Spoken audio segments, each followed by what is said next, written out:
അതെ, എനിക്കും രാജമ്മ ചേച്ചിക്കും കുറച്ച് സൗകര്യം വേണം. പിന്നെ എപ്പ കയറി വരുമ്പോഴൂടെ അമ്മേനെ കാണണമെന്നുണ്ടെങ്കിലേ ഞാൻ നോക്കിട്ട് ഒരു വഴിയേ കാണാനുള്ളൂ. ദാ വേഗത്തിൽ ഏതെങ്കിലും ഒരെണ്ണം സെലക്ട് ചെയ്തേ. അല്ല, ഇനി മോന് ജോലി കിട്ടി കഴിഞ്ഞിട്ട് എവിടുന്ന് പോവുള്ളോ? അടുക്കളയിൽ ജോലിയൊന്നുമില്ലേ? അല്ല പിന്നെ അമ്മായി എന്റെ തന്നേന്ന് ഞാൻ സെലക്ട് ചെയ്താ ഇത്രയും. അയ്യേ, ഇതുള്ളൂല്ല. അതെന്താ? കൊള്ളത്തില്ലെന്ന് പറഞ്ഞില്ലേ? നോക്കട്ടെ. വലിയ ചേർച്ചയില്ലാന്നേ ഞാൻ പറയുള്ളൂ. ഓ, അങ്ങനെയാണ്. ഇതിനെന്തോ ഒരു കുറ്റം ഞാൻ കണ്ടുപിടിച്ചിട്ടുണ്ടായിരുന്നല്ലോ. ഇത് ശരിയാവില്ല.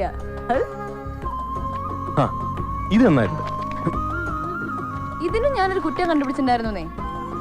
അതെന്തായിരുന്നു? സേതു,